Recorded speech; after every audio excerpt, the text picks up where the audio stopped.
Hello, and welcome to Flash Memory Summit's annual update on computational storage. I'm Chuck Sobey with Channel Science, and I'm also your FMS conference chair. We're glad you're able to join us this year, if virtually. We'll start this update by looking at the problem solved by computational storage. We'll see how computational storage fits with the overall trend toward data-centric computing. We'll clear up some terms that might be confusing on first hearing, and introduce the leading computational storage architectures. We'll finish with the industry players, trade association developments, and talk about what to watch for next. In many applications, it takes more time and energy to move data to and from memory than it does to compute with it. Even more time and energy are needed to move data from storage to memory in the first place. This is what is driving the economic case for bringing compute to the data. Where is compute now? The architecture of a PC or server looks something like this. A CPU works on the data that's in memory, in the DRAM. The data gets to the memory over a bus or network from storage, like SSDs.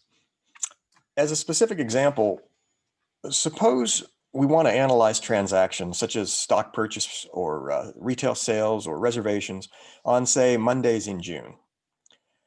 The process is load the entire database from storage into memory. Search the records in memory for Mondays in June, perform the analysis on those records, and disregard all of the other data that was loaded into memory. So what changes if we bring compute to the data?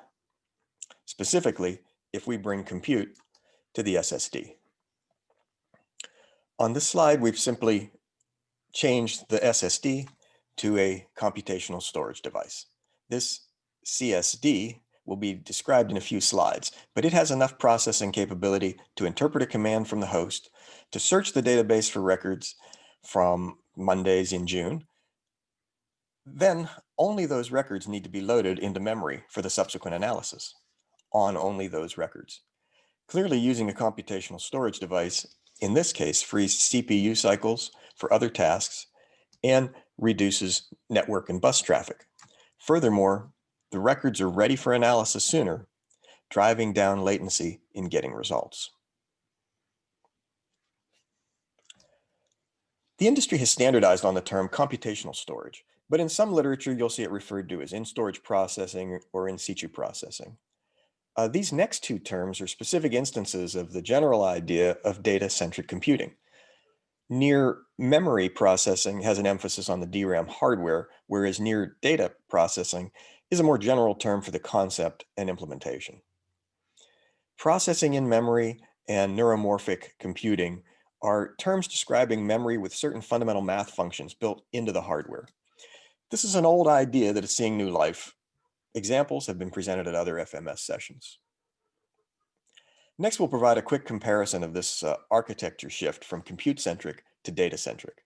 Compute-centric architectures for high-performance computing are geared towards solving differential equations for things like the fluid dynamics of weather forecasting.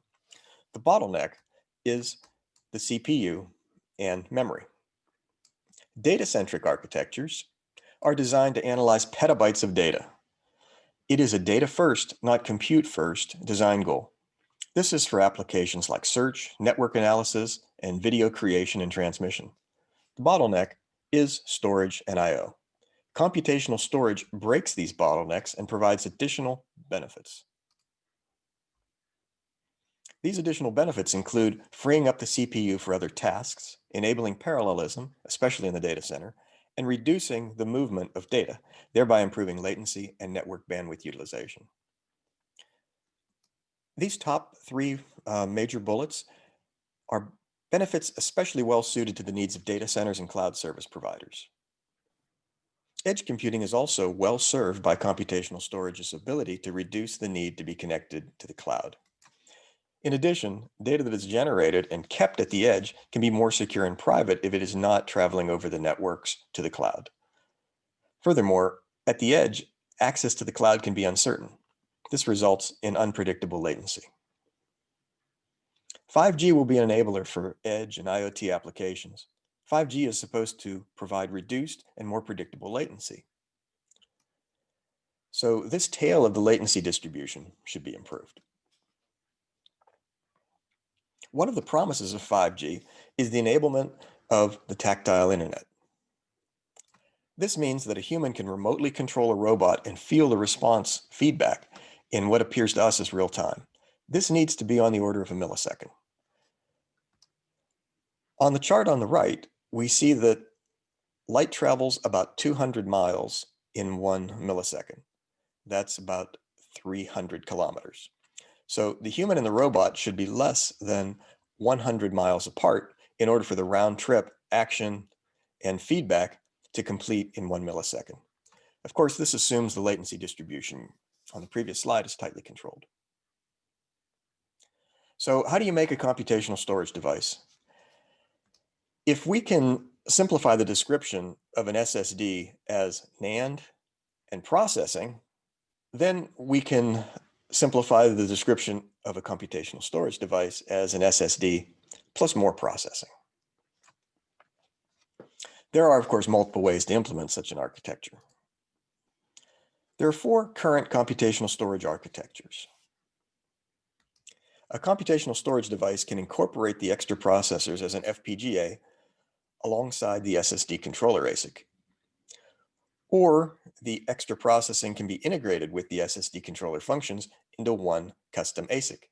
There are also reports of some attempts to change the firmware of standard SSDs to repurpose some of their compute cycles to computational storage tasks, but performance is bound to be limited in comparison with hardware solutions. Additionally, the computational storage processing can take place on an accelerator card that does not have any storage of its own. This can be part of a network fabric or built in to an array. Here are text summaries of the architectures in the figure on the previous slide. This slide is for your later study if you want a more detailed look at the various current architectures I just introduced. The Storage Networking Industry Association, SNIA, has a lot of resources on their website. Where computational storage lands within its structure is in the Compute Memory and Storage Initiative's Computational Storage SIG. Within this, the activity is concentrated at the Computational Storage twig.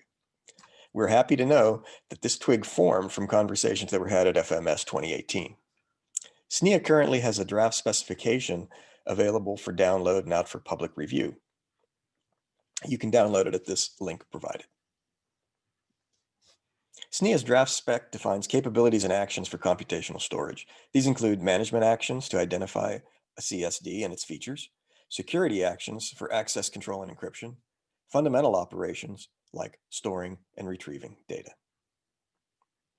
SNIA's spec defines 2 types of computational storage services, fixed and programmable.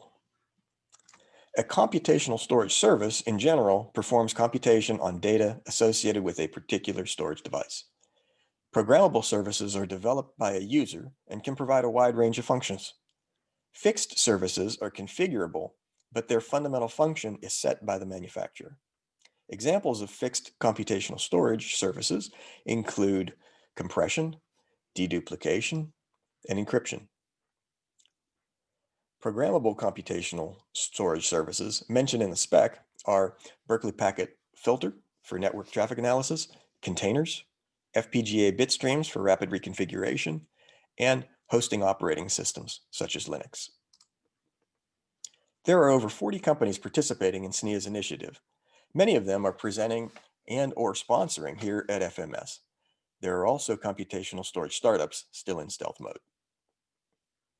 The computational storage devices today connect to systems and to each other via NVMe. FMS has many presentations on NVMe this year as well as in past years. So here I'll only call your attention to the recently formed NVMe Computational Storage Task Group. They will make sure the NVMe specification has the necessary features to support a wide range of computational storage devices. There is close coordination between SNIA and NVM Express so that the specifications are not in conflict. Many people and companies are members of both groups. This will help the overall adoption of computational storage. There are some big changes coming that could affect key elements of CSDs. These elements are ARM processor cores and Xilinx FPGAs.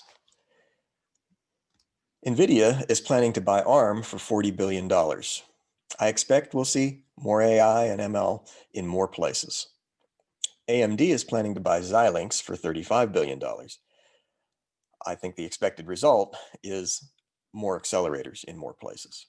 Of course, these deals are subject to government approval in many jurisdictions. In addition to this update and introduction, you'll also hear in this session the very latest from industry leaders at Idetacom, IBM, and ARM. And I'll share my own update right now. Channel Science has a proposal that is being evaluated by the US Department of Energy that uses programmable computational storage services on a CSD. Our prototype will provide data triage for scientific instruments like this electron microscope shown here. Wish me luck.